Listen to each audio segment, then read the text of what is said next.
Did you ever live in a dorm when you were in college? I did my freshman year, and that means I had to wear shower shoes every time I went to take a shower or go to brush my teeth. And I remember my first break, like coming home for Thanksgiving, I think it was.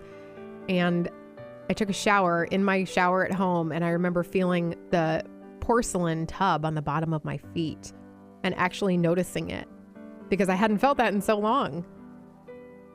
I realized I take it for granted. And if I had a moment, I could probably list 100 things that I take for granted just within one day. It's endless, and I'm grateful for those little moments where God gently reminds me of them. And I know one of the things that would be on that list is God's presence in my life and those miracles that happen every day. I think we all take them for granted.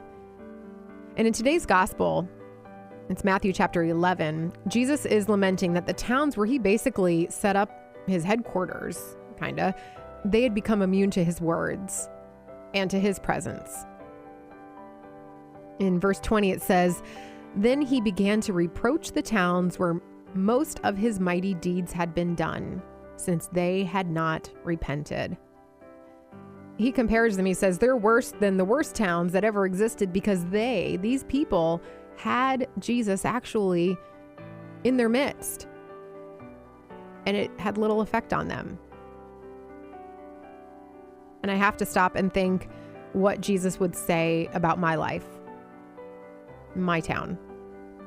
And I pray that we never become numb or immune to his presence.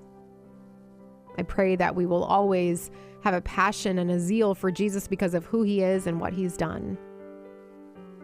And again, this goes for our lives personally, but also for our community,